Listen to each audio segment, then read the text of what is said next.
గెలిచినప్పుడు వేసాడు నాయన వచ్చి బరబర 2 ఈదులు తిప్పినాడు బండి.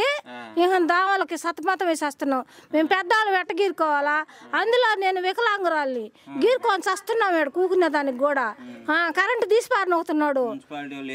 ఈ మున్సిపాలిటీ వాళ్ళు ఏం పట్టించుకోరు. మున్సిపాలిటీ కాడికి పోయి అడిగే ఆడ మనిషే లేదు ఇక్కడ.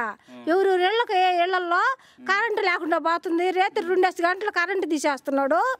ఆ కరెంటు పోయినప్పుడు వాళ్ళు పోయి పడుకొని ఎండబడి వేసి వండుకోవటము, ఆ బిడ్డలను బడికి పంపించుకోవటము అట్ట చేస్తున్నారు. చంద్రబాబు గారు నేను అసలు పేదలను పైకి తీసుకొస్తున్నాడు. అలివి కానీ పైకి తీసుకొచ్చేసినావు నాయన. అలివి కాకుండా పైకి వచ్చేస్తున్నాయి. ఎలాగంటే కందిపప్పు కానీ పప్పులు కానీ బీదా సాదా ఏం పెట్టుకొని తినాలా? అంతంత రేట్లు పోతే చెప్పండి. రేట్లు తగ్గిస్తానని చెప్పాడు కదా, పెరిగిపోయాయి. నేను తగ్గించేది అని అన్నాడు. ఏడు జిక్కినోడు ఎవడన్నా నోటోడు నా పడుతు నోటు మాట్లాడతల్లా వాళ్ళని చంపి తెంగుతున్నారు ఆడ.